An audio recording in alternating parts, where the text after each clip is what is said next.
Johnson's Wax Program with Fibber McGee and Molly.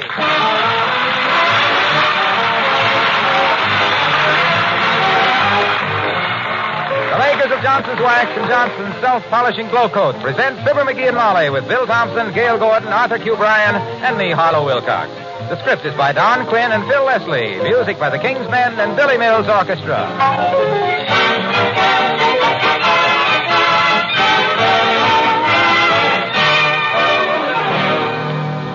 You'll see something new in your kitchen. Polishing floor wax. Glow Coat's got a glow that's brighter, far brighter than before. And you'll double your pleasure when that brings new zest and sparkle to the whole room. Because there's a new glow in this self-polishing floor wax. Glow Coat's got a glow that's brighter, far brighter than before. And you'll double your pleasure when you use it because Johnson's Glow Coat shines itself. That's right. Goes right ahead and produces its own brilliant luster without any help from you. Just pour a little Glow Coat on your linoleum, spread it out, let it dry. That's all you do to get a gleaming finish in 20 minutes. And that Glow Coat finish is more than beautiful to look at. It protects your linoleum against dirt and spilled things. Easy to clean, too. A few seconds with a damp cloth is all it takes to whisk away soil spots. Tomorrow, get Johnson's Self-Polishing Glow Coat. Enjoy a new glow in your kitchen, a finish that's brighter, far brighter than before. Your dealer has Glow Coat with the new glow in the same familiar red and yellow container.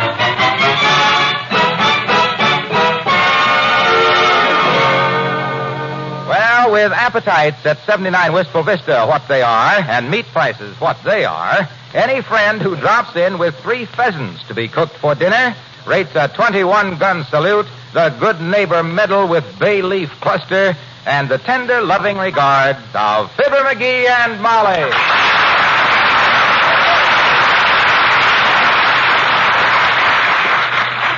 You mean these beautiful pheasants are for us, Dr. Gamble? On one condition, my dear, that you have them for dinner tonight and invite me.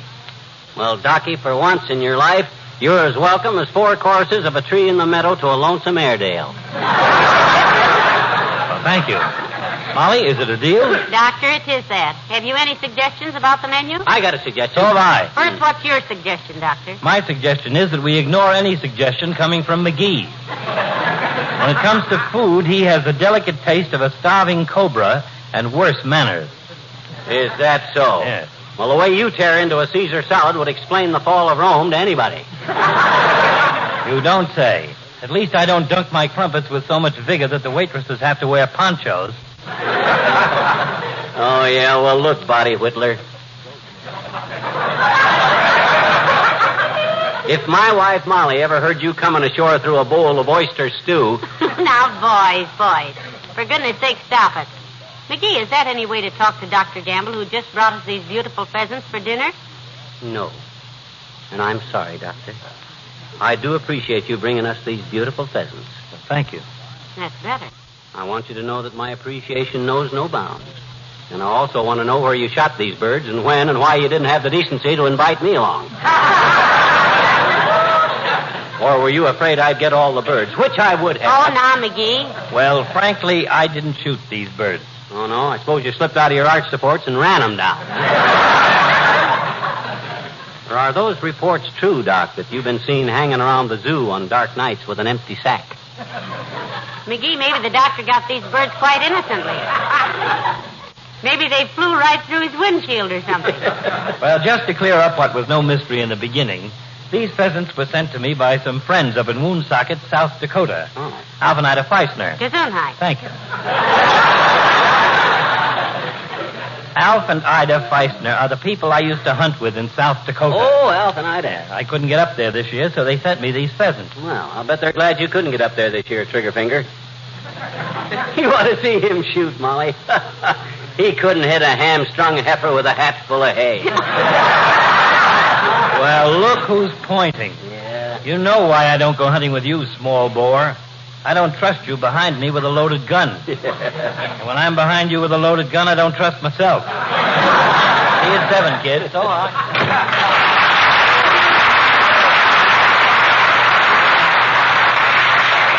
Oh, my goodness. Aren't these beautiful? beautiful pheasants, McGee, and all dressed and ready to cook. Yeah, that's going to save me a lot of trouble, kiddo. I'm going to use an old Indian recipe on these babies. You get the yams and the salad and the pie going, Snooky, and leave these birds to me. Now, wait a minute. Did I understand you to say you were going to cook these pheasants? Yes, sir. There's a certain way of cooking game birds that's terrific, if it comes out right. You just roll them in a thick ball of clay, bury them deep in a bed of glowing coals till done, then crack off the clay and No, pan. No, McGee, please, no. Let me cook these birds. Why, what's the matter? You think I didn't know anything about cooking? Hey, where's my modeling clay? I think I got enough wrapped up for all three of these birds with 2 inches of clay. Then I'll build a deep fire in the fireplace. Come in. Hello there, kids. I was just... Hey, where'd you get the pigeon? Those aren't pigeons, old-timer. No, those are... I love pigeons, kid. Used to race pigeons when I was a young man. Never could beat 'em, though. Flew too fast. I remember I had me a homing pigeon once. He'd find his way home from any place. Ever know why all pigeons have red rims around their eyes, kids? It's from trying to read roadsides from 3,000 feet up. Trying to read roadsides from 3,000 feet up. Well, sir. Hey, listen.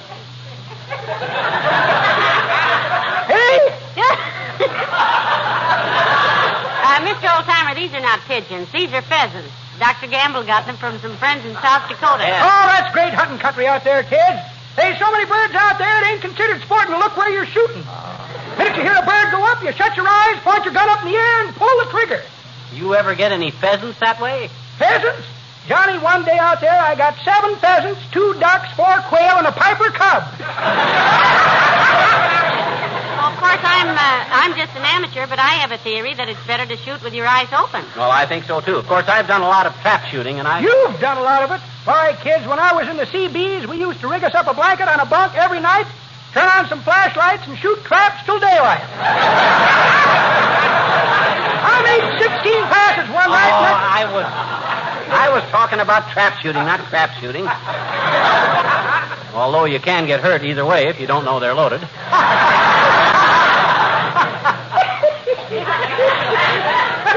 That's pretty good, Johnny. But that ain't the way I heard it. The way I heard it, one feller says, t'other feller says, I hear the beauty parlor gave your wife a mud pack for her complexion. Did it do her any good? Great, says t'other feller. She looks so much better, I hate to see her take it off. Come on, kid.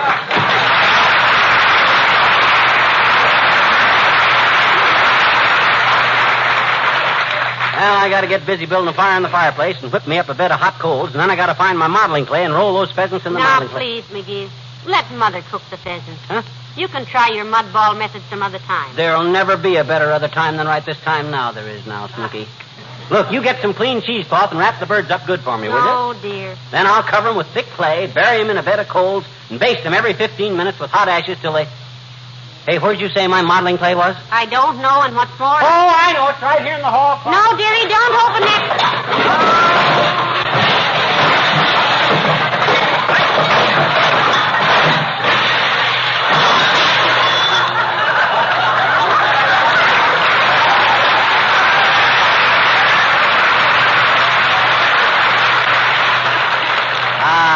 Here we are, my old modeling clay.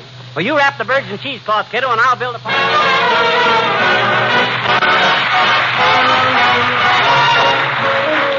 Billy Mills and the orchestra, and every day I love you a little bit more.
that does it, I guess. Look at these 3 big balls of clay, kiddo. Who'd ever know there was 3 juicy little pheasants in there waiting to be baked in a bed of glowing coals in our fireplace? Not me. Okay, hold the screen away from the fireplace, will you, while I drop them in the fire. Thanks.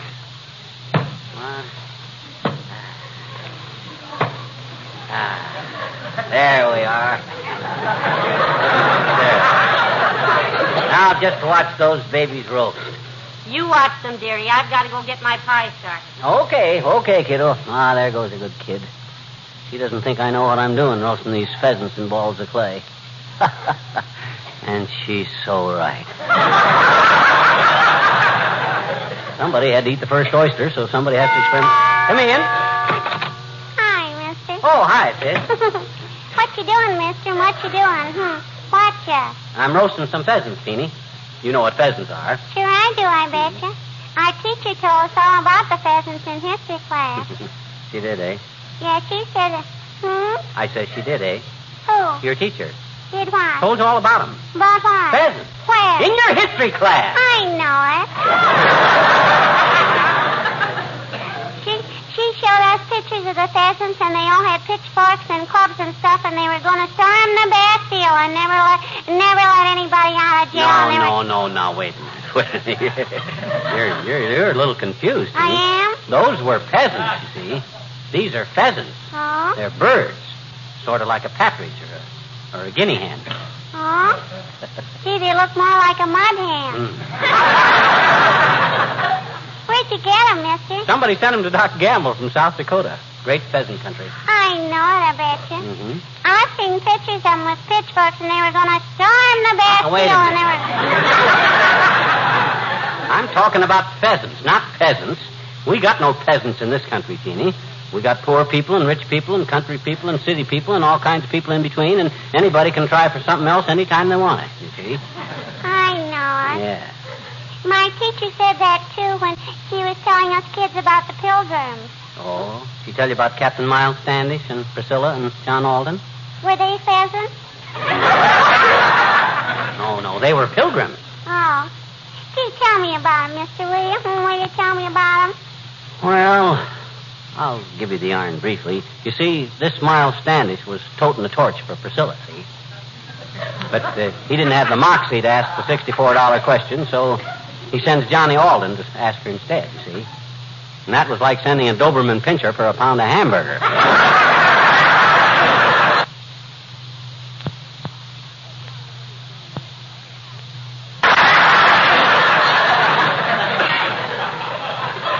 Because the minute Priscilla sees John, she blows her hairnet. Yes, sir, she fell for him like hot tears from a sad giraffe. When he asked her why she didn't middle aisle it with Miles Standish, she says, why don't you speak for yourself, John? You know what the moral of that little story is, sis? Sure I do, I betcha. You do? Sure. Huh? The moral is, if you got a sugar maple, tap it yourself. Don't send an eager beaver.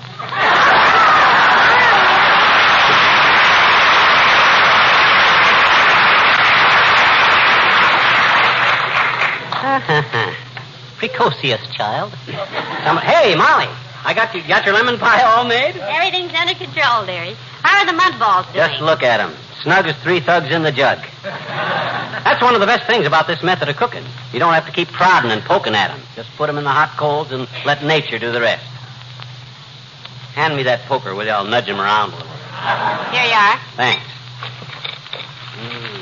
Get a whiff of that. I still think that's an odd way to cook wild fowl. Just what is the advantage over the old-fashioned electric oven? Why, this method of cooking was invented by the Osage Indians, my dear. It was? And where are the Osage Indians today, you ask? Well, I reply with some dignity, they're sitting out there in Oklahoma getting filthy rich off of their oil wells. And how did they discover those oil wells? Oh. By digging for clay to cook with.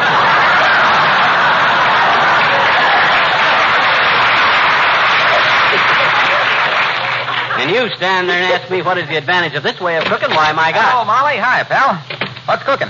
Just take a look in the fireplace, Mr. Wilcox. See the flames lapping around those three big lumps, Junior? Oh, roasting some grapefruit, are you, pal? That's just his way of cooking pheasants, Mr. Wilcox. An old Indian method, Junior. You wrap the birds in clay and put them in a bed of glowing coals, you see, and then you put them... Hey, those coals really glow, too, don't they, pal? Uh-oh, here it comes. What does that glow remind you of, Junior? Asked little Fibber with a sly expression on his freckled little face, because he knew darn well he was opening the barn door and letting the plug out. Well, I was just reminded of the beautiful new glow in Glow Coat. Yeah. Johnson's self-polishing Glow Coat, the polish that shines as it dries and gives so much added luster to even worn and shabby-looking linoleum. See what I mean? That same familiar red and yellow Glow Coat container has a brand new glow inside these days, a glow that adds years to the life of your linoleum. Hey, and Waxy. Yes, pal. How about dinner tonight? Where are you eating? Yes, can't you stay and have dinner with us, Mr. Wilcox? Dr. Gamble's coming. They're his pheasants. Sure, Junior. There'll be plenty to go around if we all eat lightly. No thanks. I'd like to, but I'm allergic to feathers. Pheasant feathers? No, horse feathers. Horse feathers? I couldn't sit through a whole dinner listening to Fibber and Doc lying about their hunting. Thanks anyway. So long now. All right. Who lies about who's hunting? My gosh, just because Doc Gamble is inclined to prefabricate a little is no sign that Inclined to what? Prefabricate. Tell falsehoods. Lie. Fib. The word is prevaricate, dearie. Huh? I thought prevaricate meant to rub out, eliminate. Like when they drop a bomb on something, it's completely prevaricated. No, that's eradicated. It is? You sure that don't mean piling up something in front of you? Like when the posse come after Uncle Sycamore and he eradicated himself behind the stable door till they got him through the window with tear gas and they felt so bad when they seen him weeping that they took up a collection to pay for the horse he stole. No, sweetheart, that's barricaded. Well, I must be completely confused. What did I say wrong in the first Well, place? you said the doctor was inclined to prefabricate. Prefabricated means made up beforehand. Exactly. He comes to dinner with all his yarns prefabricated, and I got to sit here and make mine up as I go along. That's what I mean by... Come in. Oh, for goodness sakes, McGee, it's his honor the mayor. Come in, Mr. Mayor. Thank you, my dear. Hello, McGee. Hi, Latriv, old man. Oh, a pretty sharp wind outside. Goes through you like a monkey through a trapeze. Yeah. Mind if I hug the fire a little? Pray do, Mr. Mayor. Stir it up a little, dearie. Okay. Yes, it would draw a little better if you took those three big clinkers out of there, McGee. What do you mean, clinkers? Them are 3 pheasants we're having for dinner. I'm baking them in clay. Where did you ever get such a silly idea as this anyhow, McGee? I read it in a book once. The name of it was Fred Fearless, the fortune teller, burned at the stake by Apaches. Or medium and charred. It was a dime novel. You were overcharged. Didn't you ever read dime novels as a boy, Mr. Mayor? Oh, yes. I was always a great reader. Always had my nose in a book. Nearsighted, eh? I beg your pardon? I notice you don't wear glasses now, though, Mr. Mayor. How'd you strengthen your eyes so much? Optical exercises, huh? I'm sorry. I don't know what you're talking about. Always having your nose in a book, Latriv. I've seen guys that had to read with a book held clear out to here, but to have your nose actually clear down on the page is Maybe he just likes the smell of printer's ink, McGee. Well, that's... Oh, stop it. You're deliberately misconstating my Struben. Huh? I mean, I used a perfectly simple phrase. Familiar to anybody. You always do this to me. Now, Every please, time I Mr. see- Mayor, Yes? boys here, let's keep our voices down. Heavenly days, can't we have a friendly literary discussion without flying off the handle? Sure, take it easy, boy. Take it easy. My gosh, if you want to keep your nose in a book and take a chance on getting it caught in the binding, that's your own business. You're Snozzola, kid. We just thought of... I tell you, I do not breed rooks. Huh? Read brooks. No. With my vine caught in a berry, buried in a booking, I merely made a simple sum. No. A simple timid. No. When I said my bear was solid, my book was nosy. No. You were the one who said my book was nose. My nose was booked. I didn't mean you. You were always trying to make... I wasn't. You were the book.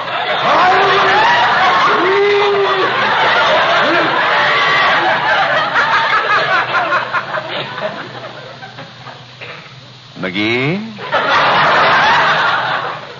Yes?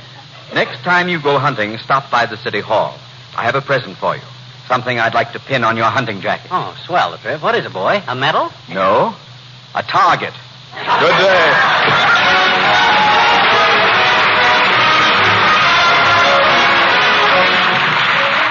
King's Men, and I've got 160 acres. Oh, where the mountains rise up to meet the sky, there's a spot that is all my own. I wouldn't trade it for a world of gold.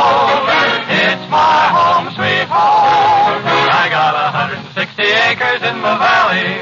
I got 160 acres of the best.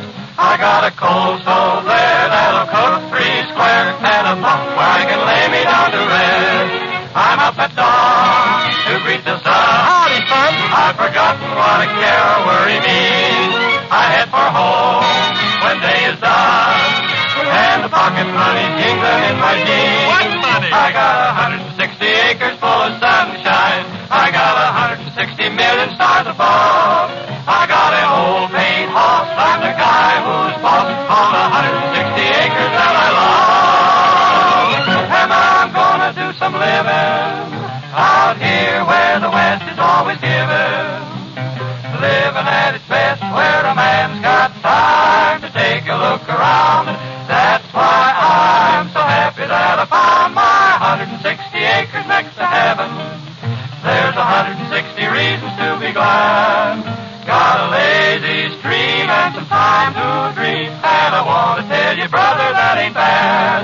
I'm up at dawn to meet the sun. I club forget to have a worry or a care. And every night when day is done, I'm richer than the richest millionaire. I got 160 acres full of sunshine. I got 160 million stars above. I got an old paint house. I'm the guy who's boss on 160 acres that I love.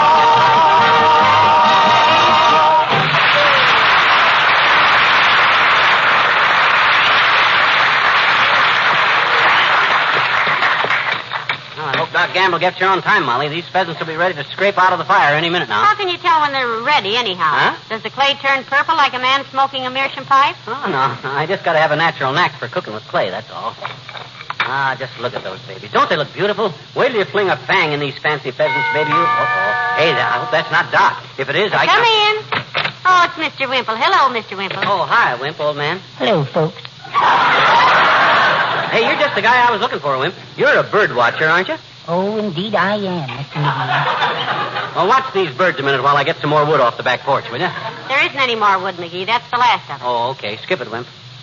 Watch what birds, Mr. McGee? In the fireplace there, Mr. Wimple. I'm cooking pheasant here, Wimp. I got 'em rolled in clay, roasting them for dinner, and... Please, Mr. McGee, please. Huh?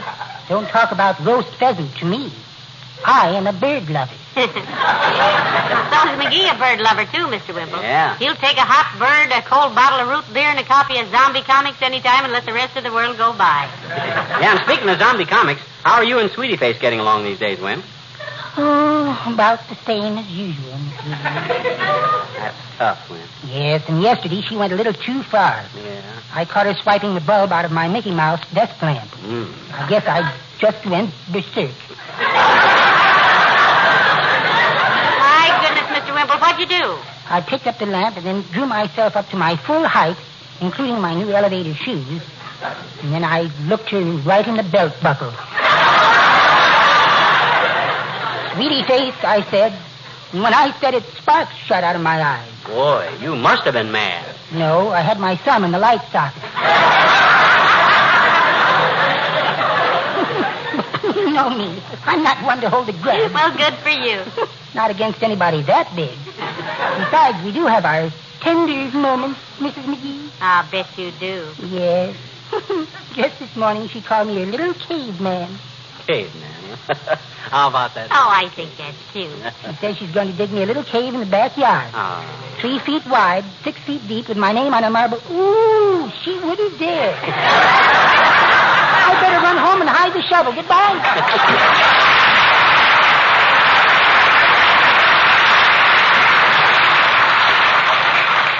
Speaking of shovels, hand me the coal scoop, Molly. These pheasants are ready to go. I'll take them out to the kitchen sink and bust them open out Coal there. shovel is right there, dearie. Help yourself. Oh, thanks. Well, I wash my hands of the whole thing. Huh? And before we eat dinner, be sure you wash yours, too. Okay. Ah, that's got 'em. Boy, oh boy, oh boy. When I crack the clay off of these babies, your taste buds will burst into full bloom. Heavenly days, what a dirty-looking mess. Look, why don't Hey, you... where's the hammer? I laid the hammer out. Oh, here it is. Now watch it, Molly. That's really baked hard, isn't it? That modeling clay must have... Didn't even chip it, did you? No. Don't break the sink now. My gosh, these things are harder to crack than who's who. Wow. Hey, Molly, they won't break. Well, watch it now, dearie. Huh? I've got to take up the rest of my dinner, and Dr. Gamble is due any Yeah, but I minute. gotta crack this clay. These pigeons are inside. Oh, my gosh, I busted the hammer. Oh, that's Doc. Help me bust this clay, Molly. That's Doc. He'll murder me if I can't get these pheasants out of here. You know how unreasonable he is. Oh, what am I going to do? Now, go let the doctor in, sweetheart. Huh? Never mind those petrified mud balls. Dinner is ready. How can it be ready? These pheasants ain't... Oh, Doc will kill me. I can't bust this open, this mud. The pheasants are in there. Pheasants are in the oven, dearie. In the What? roasting pan. What? In the roasting pan. They look delicious. What? Now, don't be angry, sweetheart. I just couldn't let you ruin those beautiful birds. What? Go on, let him in. But you wrapped them in cheesecloth for me yourself, Molly. You just... Hey, what did you wrap in that cloth you give me? Those 3 old basketball shoes I've been trying to get you to... Oh, my gosh. Are you washed up, dearie? Yeah, as a cook, I guess I am. Come in, Doctor. Remember, please, the new glow in Glow Coat means a new glow in your kitchen. Your linoleum takes on a higher gloss, beautiful luster that makes your whole kitchen a brisker, brighter, pleasanter place to be. And Johnson's self-polishing floor wax, this Glow Coat with the new glow, is as easy as ever to use. Spread it on your linoleum, then just walk away and do something else. Glow Coat does the rest for you. It produces its own brilliant finish without any polishing or rubbing. It's a finish, by the way, that's tough. It resists dirt, dust, and still things. So Glow Coat protects your linoleum and makes it easier to clean, too. A stroke or two with a damp cloth picks up surface soil. Get Johnson's Glow Coat tomorrow. Your dealer now has this self-polishing floor wax with the new glow in the same familiar red and yellow container. Apply Glow Coat to your linoleum and see if you don't stop, look, and admire the glow that greets your eyes. The new glow that's bright, far brighter than before.